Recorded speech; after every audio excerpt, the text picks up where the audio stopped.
Sa isang gabi kung saan ang Boston Celtics ay aimang na makuha ang kanilang unang NBA title mula noong 2008, ang Mavericks ay came out and punched first, hindi kailanman nagpaubaya at bumangon sa tagumpay sa Game 4 ng NBA Finals upang maiwasan ang sweep at pilitin ang Game 5 pabalik sa Boston. Si Luka Doncic ay naging agresibo sa opensiba na forcing the issue early at madalas na inilalagay ang depensa ng Celtics. Bilang karagdagan, sa unang pagkakataon sa series, nagkaroon din ng renewed level ng energy mula kay Doncic sa defensive end of the floor as well, na nagtulak sa depensa ng Dallas to get stop after stop, laban sa nakakabaliw na opensa ng Boston.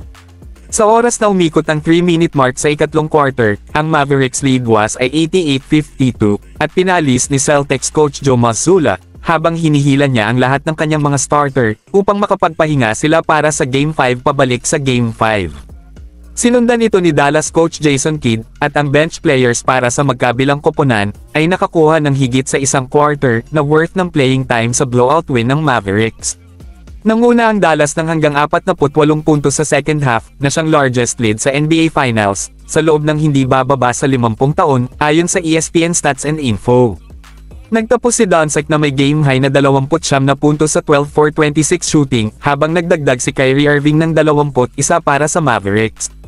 Ang Dallas ay nag-shoot ng 50.5% at hinawakan ang malakas na opensa ng Boston sa 36.3% shooting from the floor at 34.1% shooting from 3. Dinami na rin ng Mavericks ang Celtics sa on the glass. Ipinagtanggol ni Jason Kidd si Luka Doncic bago ang Game 4 ng NBA Finals. Kinilala niya ang mga batikos na hinarap ni Doncic para sa kanyang lackluster defensive performance, at nabanggit na si Doncic ay improved significantly as a defender.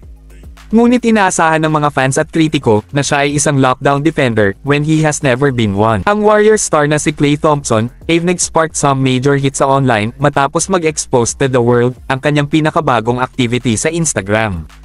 Sa ilang kadahilanan, nilinis ng 4 times NBA champion ang kanyang Instagram ng anumang mga post na nauugnay sa Warriors, at na in-unfollow na rin ang mismong team.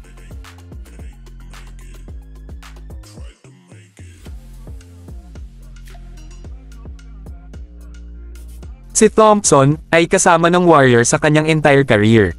Mula nang madraft noong 2011, binuo niya ang kanyang reputasyon bilang isa sa pinakamahusay na 3-point shooters sa kasaysayan ng NBA.